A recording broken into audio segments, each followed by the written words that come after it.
清晨烟雨，黄昏尽是温柔。少年戎装驰骋，星辰如眸。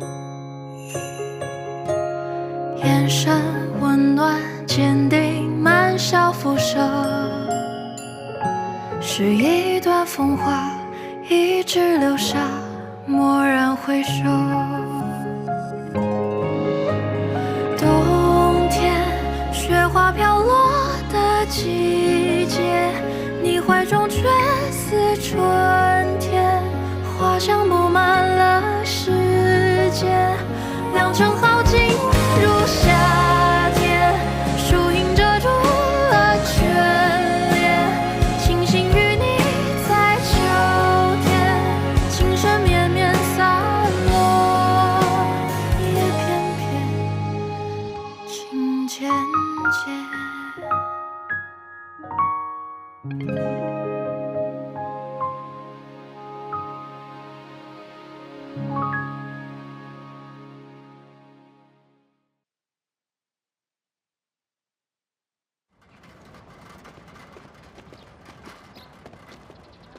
怎么样，司令？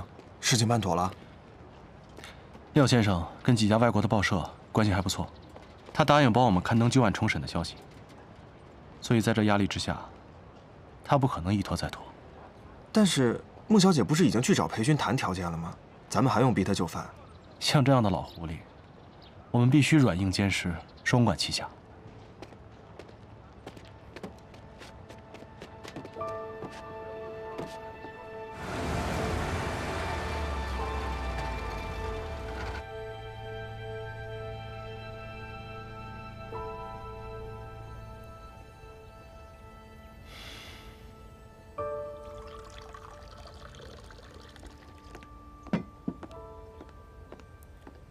回来了，来坐。怎么样？他没有为难你吧？累死我了。哎，汤，谈妥了吗？谈妥了。那谈妥了，怎么一脸不高兴啊？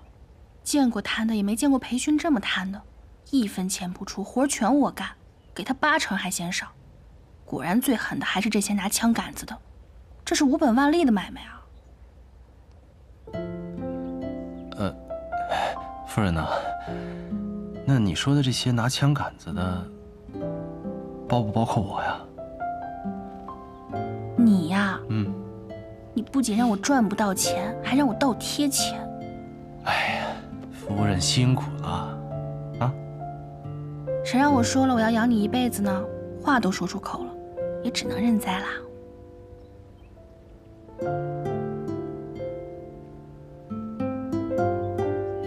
真好。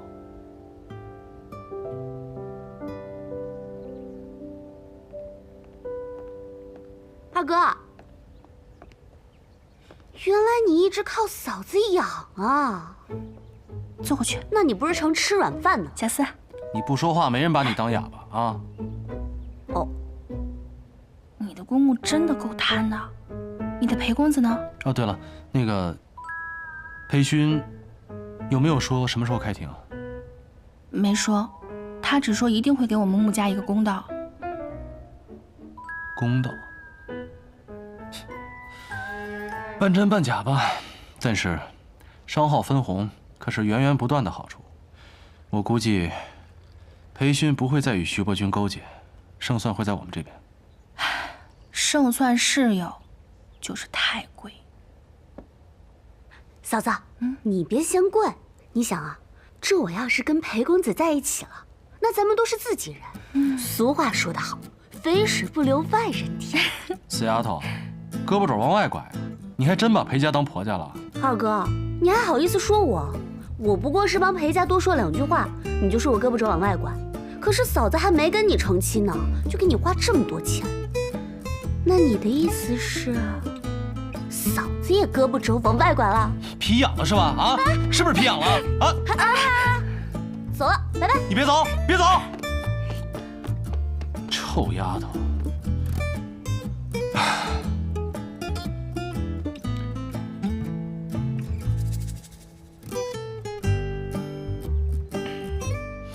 你说谁胳膊肘往外刮？谁啊？哎，夫人，来，消消气儿啊，消消气儿。夫人最辛苦了，深明大义，我无以为报，只能以身相许了。来，夫人喝茶。汤。好嘞。谢谢。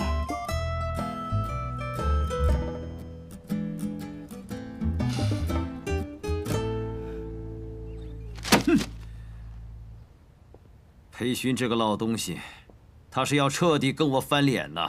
拿洋人的报纸恶心我，看来他是铁了心要跟谭玄林站在一起。就算他跟谭玄林站在一起，我们也不用担心。在开庭之前，我有把握干掉米大成。传令下去，让长江以北的军队往函谷关集结，并责令光耀马上押运军需辎重前往支援。督军。可是这革命军现在正在长江南岸跟我们对峙。哎，两害相权取其轻。如果裴勋这个老东西敢在没有证人的情况下定我的罪，那势必要置我徐家于死地。我徐伯钧可不会坐以待毙，想要取我的命，看看你有没有那本事。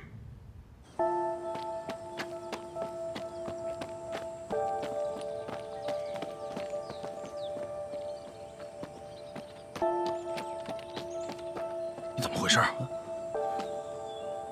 徐副官说了，报纸不要拿到少帅这里，快拿走啊！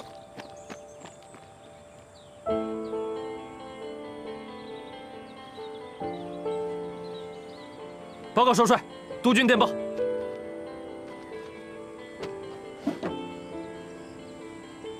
什么事？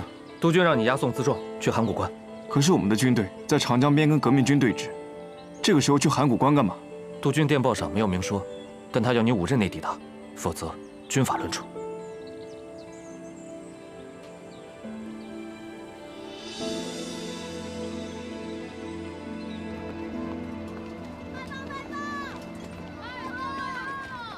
你最近来找我的次数也太勤了吧？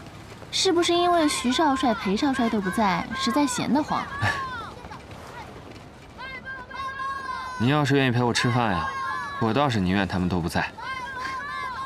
我看是他俩都办正事去了，没空带你玩吧？我的正事儿就是陪你。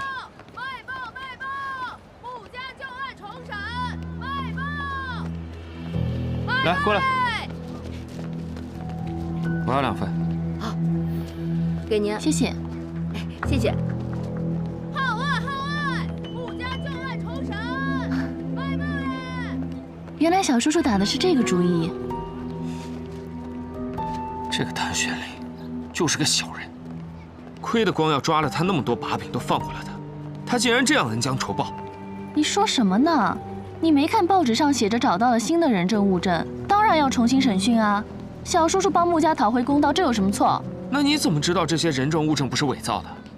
我小叔叔不是这样的人。哼，你帮他辩护的倒是起劲儿，他去北京带你了吗？还不是和穆婉清打得火热？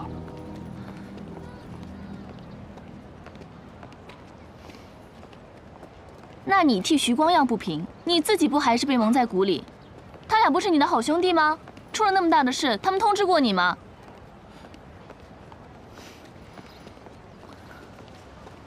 不吃了，我要回家。哎，位置都定好了。气饱了。我错了，行不行？你，哎，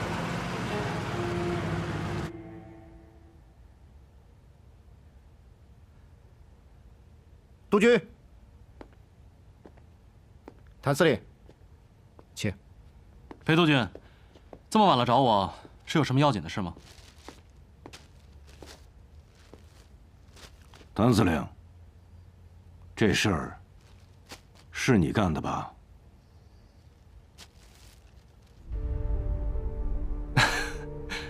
督军说笑了，这明明是徐伯钧啊，怎么能是我干的呢？我还不知道这是徐伯钧吗？啊，你小子别在我面前装傻充愣了。这个案子我很早以前就跟审判厅长打过招呼，一致口径，暂时不对外公布。可是为什么突然洋人的报纸上出现了消息，谭宣灵，你跟使馆的关系很熟，这事儿不是你干的，还能是谁干的？督军，那我就不瞒您了。这消息啊，确实是我放出去的。我是怕您错过了开庭的最佳时机，所以我才斗胆帮您下决断。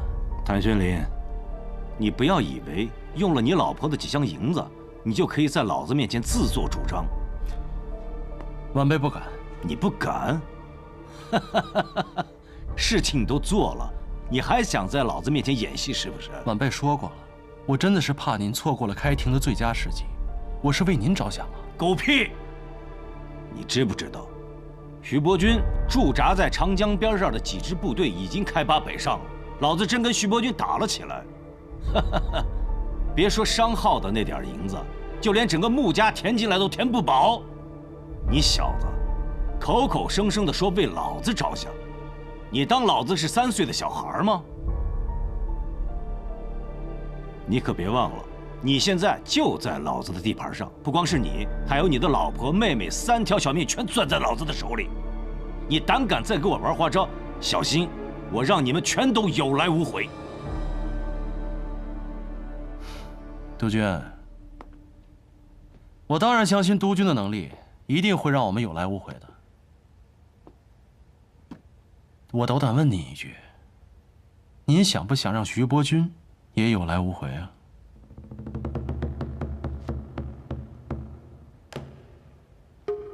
怎么讲？徐伯钧已经在北京了，就住在悦城会馆。他现在人在北京，千真万确。他派副官与您虚与委蛇，自己却在背后暗中筹谋。督军，现在是千载难逢的机会，只要开庭，定徐伯钧有罪，立马就能把他抓进监狱。到时候，是病死狱中，还是畏罪自杀，不都是您一句话的事儿吗？但是，再拖下去，等徐伯钧离开北京，全身而退，就一切都来不及了。明日开庭，连夜通知。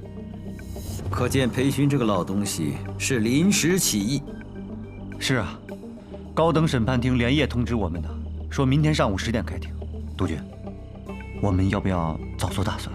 裴勋既然把消息都登报了，开庭是迟早的事，没必要这么匆忙。兴许是想打我们个措手不及。哼哼。闵大成那边都安排好了吗？督军放心，明天就是他的死期。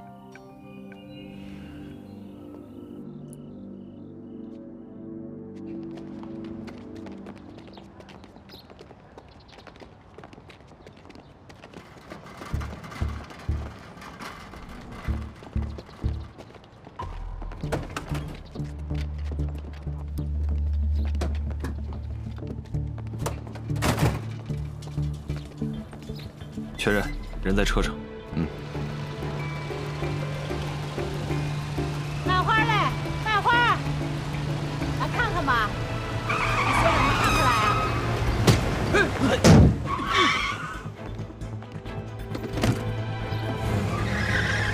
怎么开车的？撞了就跑了！撞了就跑了！啊！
今天北京最高审判厅在这里公开审理原告穆晚清诉被告徐伯钧民国5年穆远航遇害一案，鄙人担任主审法官，现在宣布开庭。首先由书记官宣读法庭纪律。根据中华民国约法，为维护法庭秩序，请所有到庭人员遵守以下法律。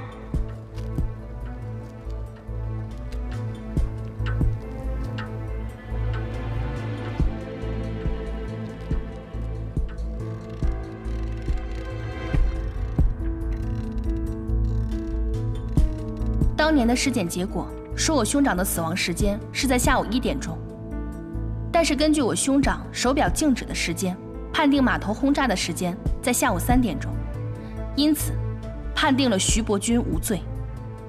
但是这段影像可以清楚地看到，在日本客轮山东丸号进港的时候，码头已经遭到轰炸，而这艘客轮每天进港的时间是固定的，正是下午1点钟。由此看来，徐伯钧轰炸码头的时间和我哥哥死亡的时间是一致的。那么我哥哥的死亡，徐伯钧有重大嫌疑。被告，对原告提出的证据，你可有异议？哈，原告的记性实在是不太好。当年判定徐督军无罪的最关键的因素，并不是轰炸码头的时间，而是穆远航身上的弹孔。如果说是徐督军下令轰炸码头，才导致穆远航身亡的，那我想问一下，他身上的弹孔又是怎么来的？哈哈，别忘了，当时码头可是由罗督军控制着，我们徐督军的人根本进不去。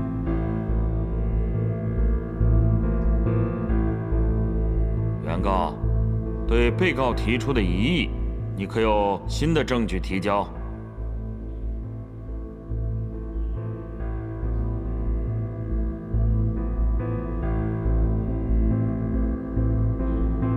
我们有人证。带人证。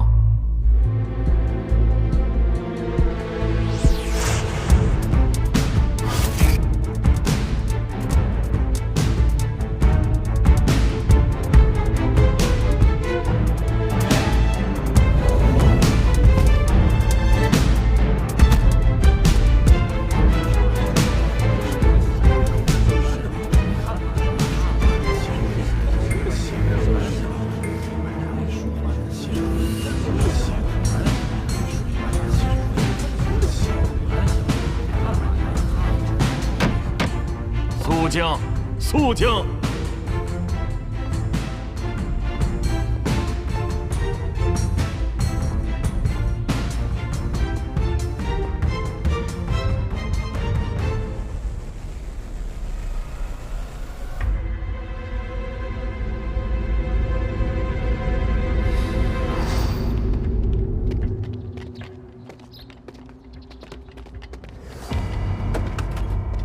我犯了死罪，本来昨天就该执行枪决了，多活了1天，还能挣一笔抚恤金给老婆孩子，我没有遗憾。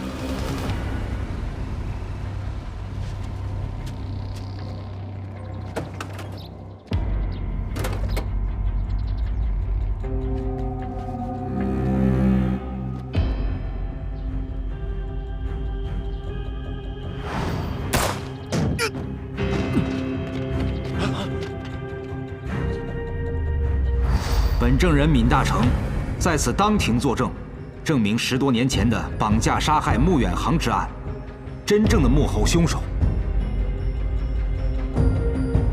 就是徐伯钧他们一伙人，而穆远航并非死于绑架撕票，而是因为徐伯钧指使他们的手下开炮轰击仓库，造成了穆远航的死亡。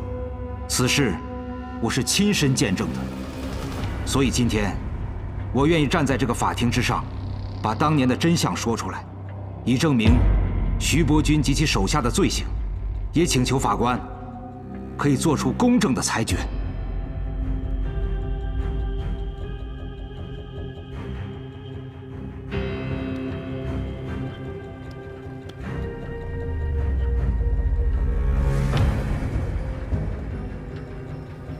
开庭2个小时了吧？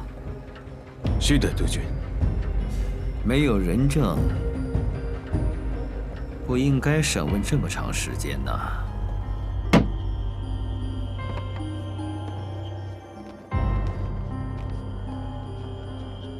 现在我宣布，徐伯钧杀人罪、伪证罪成立。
挨个检查每个房间，把所有的客人集中到客厅里来，一个一个的查。是。你们2个过去，其他人快！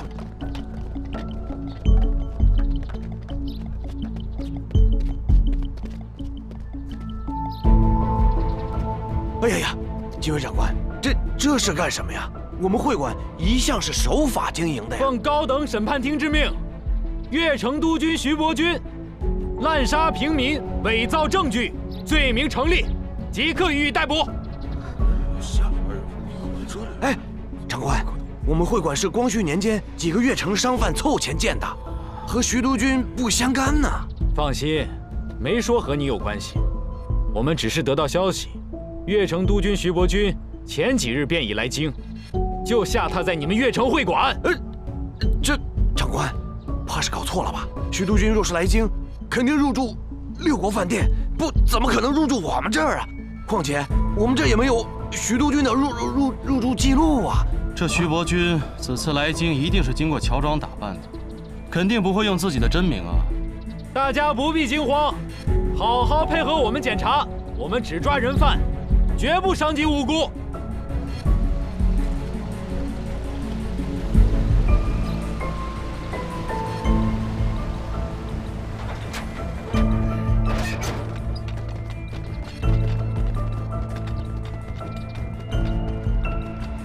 裴督军，渡边先生，裴督军，我接到了我们日本侨民的求助，说这里出了事，他们被限制了人身自由。我想知道是怎么一回事。渡边先生，这里发生的事情和日本侨民没关系，我们正在搜查一名人犯。那就好。不过，保护日本侨民的人身安全，是我们大使馆的职责。我现在想把他们带走，以免让他们受到惊吓。当然可以，不过那还得在我们全部检查完之后。不必了吧？除非你们要找的人是我们的日本公民。不过，即便是我们日本的公民犯了事，他们也享受领事裁判权，应该交给我们领事馆来处理。领事先生，如果你想保护本国的侨民，无可厚非。只不过如果不一一排查的话，到时候浑水摸鱼，变成了日本公民了。这个不用你们担心，领事馆会逐一检查他们的护照。你们没有权利搜查我们的日本国民。違法な方、みんなこっちに集まって。ちゃんとパスポートを出してください。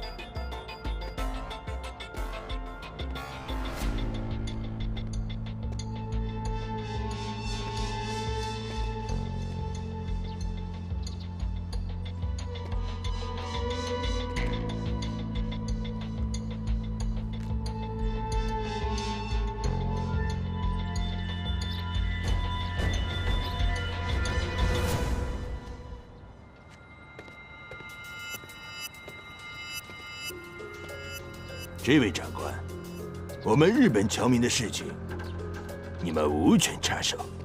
这里是悦城会馆，是悦城客商在北京的落脚之处。为什么会有这么多日本侨民？怕是有人想欲盖弥彰吧？裴督军，这个人很像徐伯钧啊。哦，渡边先生，这位戴眼镜的先生和我们搜查的人犯很像，可以检查一下他的护照吗？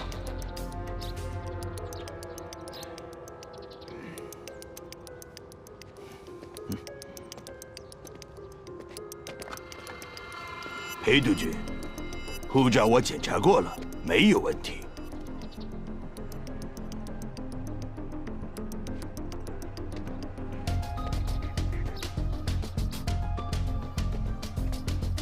请问这位坂本先生，你在北京做什么？不好意思，我们很多日本侨民不懂中文，你说的话他听不懂。日本の方、みんな外に出てください。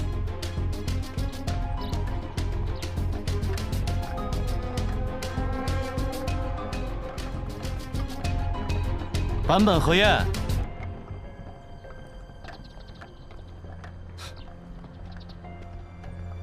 这位坂本先生不像听不懂中文的，而且你的日语名字也不是这么念的。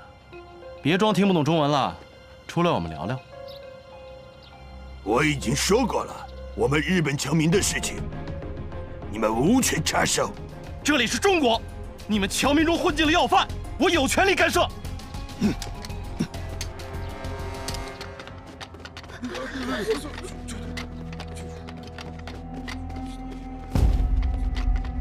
你试试看。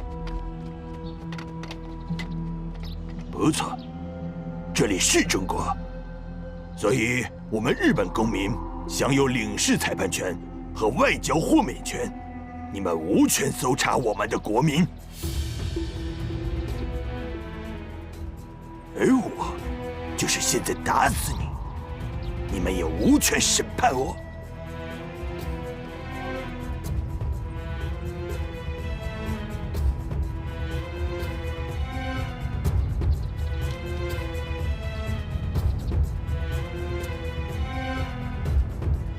佐参谋，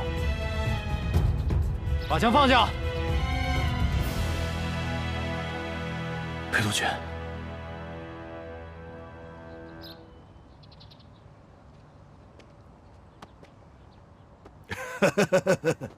你看，我敢拿枪顶着你，你们的兵却不敢拿枪顶着我，觉得不公平吧？我也觉得不公平，但是不好意思。这是你们政府允许的，你们中国人，在中国自己的土地上，却偏偏要低人一等啊！皆さん、外の車に乗ってください。早く！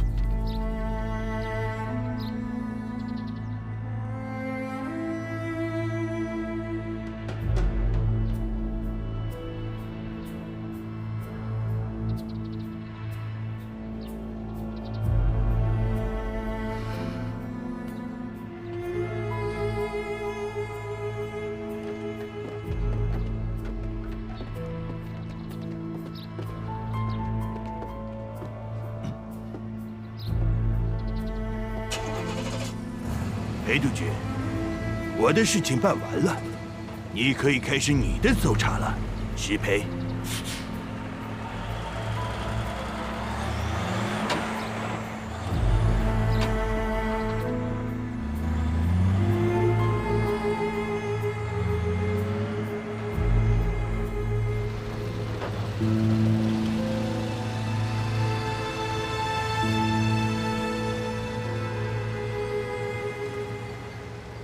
督军，就这么让他们走了？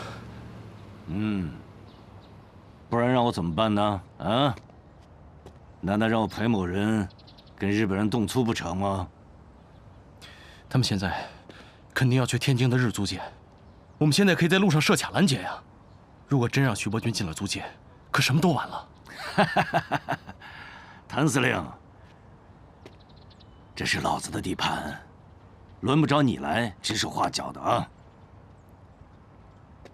督军，晚辈没有僭越之意，但是你也知道，这徐伯钧已经开始调兵了。如果真让他这么走了，此事恐怕很难和平解决啊。放心吧，老子全都料到了。我已经将我的重兵由南侧调入了长江沿岸，对徐家军形成了合围之势。他敢动手，老子就干他！督军放心，打徐家军我们从来都不怕，更何况长江以北是咱们地盘，我们占尽了天时地利人和。是啊，徐伯钧的丑事一旦曝光，舆论滔滔就能淹死他。他若敢挑衅，我们就更加师出有名了。老子知道你们几个小子打仗上瘾啊！除非他徐伯钧乖乖的交权下野，否则的话，函谷关一带必是他徐家军覆灭之地。谨遵督军教诲。走，走。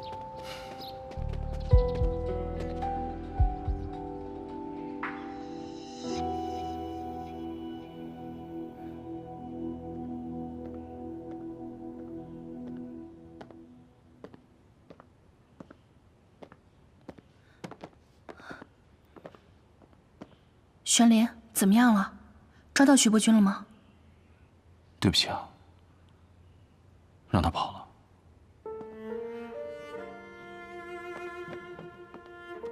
没关系，你已经让大家知道了真相，哥哥也沉冤昭雪了。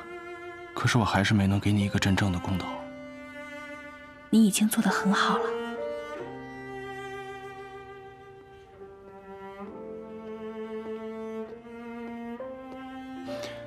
廖先生，闵大成去按手印了，等判决书下来，你就可以带他回上海。多谢廖先生，多谢您帮忙。举手之劳。听说徐伯钧跑了。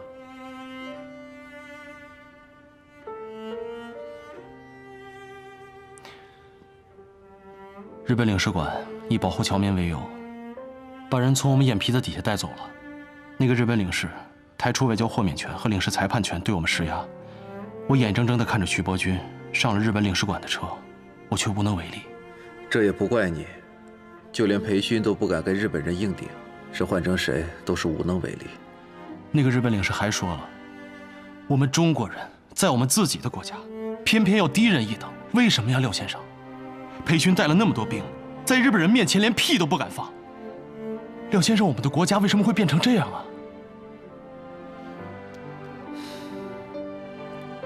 我们革命就是为了打倒列强，除军阀，让中国不再是现在这个样子。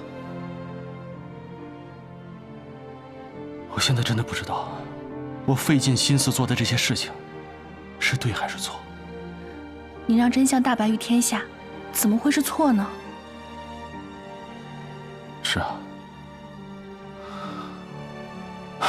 这裴勋和徐伯钧已经做好了开战的准备。一旦徐伯钧不肯下野，那裴徐两家必有一战。到时候又有多少士兵和百姓要枉死？是我搅动的这场战争，而承担后果的却是他们。你说，我是对还是错？玄林，让百姓受苦、士兵枉死的是裴勋跟徐伯钧，不是你。可是这个尔虞我诈、血雨腥风的年代，会把我们每一个人都裹在其中。倾巢之下焉有完卵？没有谁能够独善其身。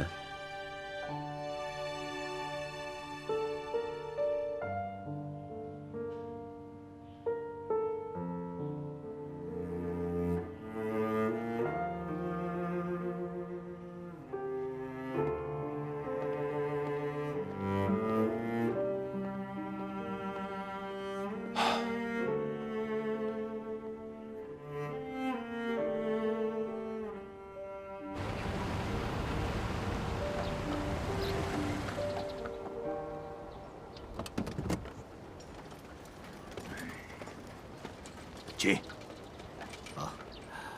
徐督军，这里是日租界了。这个院子是我们领事馆自己的产业，很安全。请。好。您可以在这里安心的休息，我会尽快派人把徐远接回来。这次能够化险为夷，多亏了渡边先生的鼎力相助。徐某真是感激不尽呐！你我是多年的朋友了，虽然见面不多，不过沈夏会长告诉我，这些年督军为我们争取了不少的利益，所以我们之间不必客气。不过我这里有一件事情，想必督军很有兴趣想知道吧？渡边先生，有话请讲。犬子和裴勋的公子在日本留学的时候，曾经是同学。前几日，犬子去了督军府，探望裴公子，却被拒之门外。据他的下人说，裴公子因为搅黄了裴家走私军火的生意，被关了禁闭。不过，我从其他的渠道打听到，其实搅黄裴家军火生意的，并不是裴公子，而是令郎徐光耀先生。光耀，看来令郎并没有把这件事情告诉督军呐，我就奇怪了。裴公子刚从上海回来就被关了禁闭，然后裴勋就对你开始发难，这会不会跟裴家的生意有关呢？另外，令郎是查到了什么，所以对督军你只字不提啊？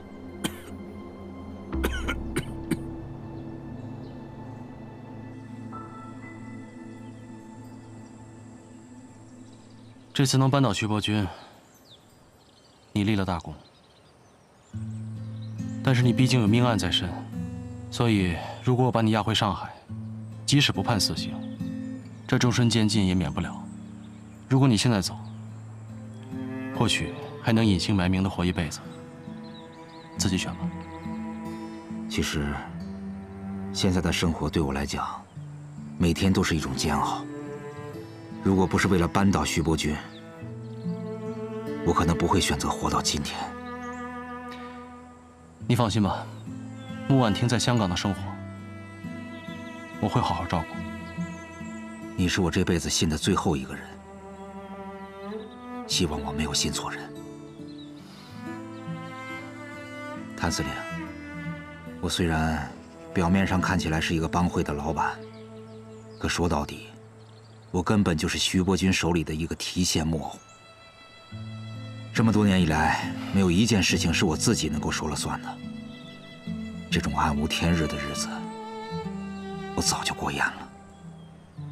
其实，比起苟延残喘、隐姓埋名的活着，倒不如让自己可以决定自己的生死，而更是一种幸福。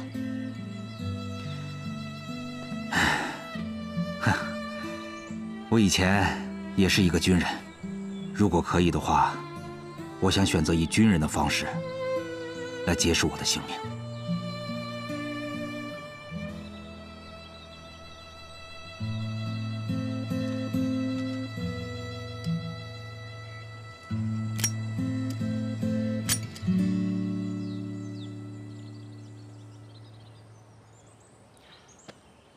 你不会信错人的。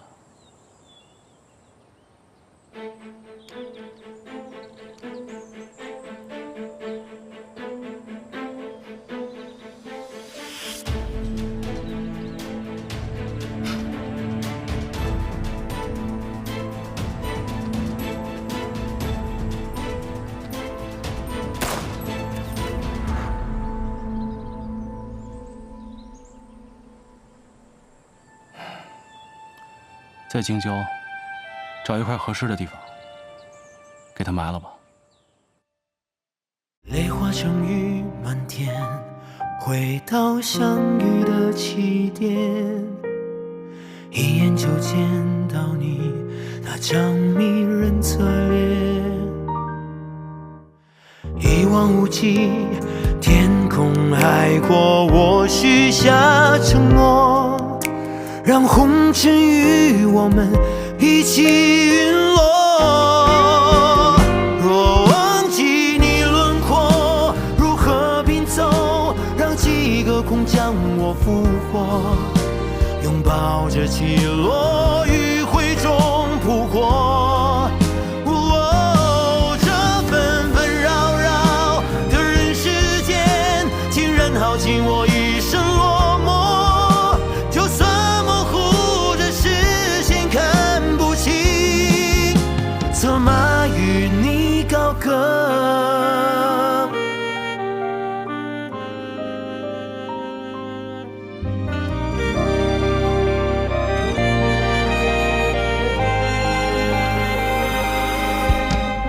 泪化成雨满天，回到相遇的起点，一眼就见到你那张迷人侧脸。一望无际，天空海阔，我许下承诺，让红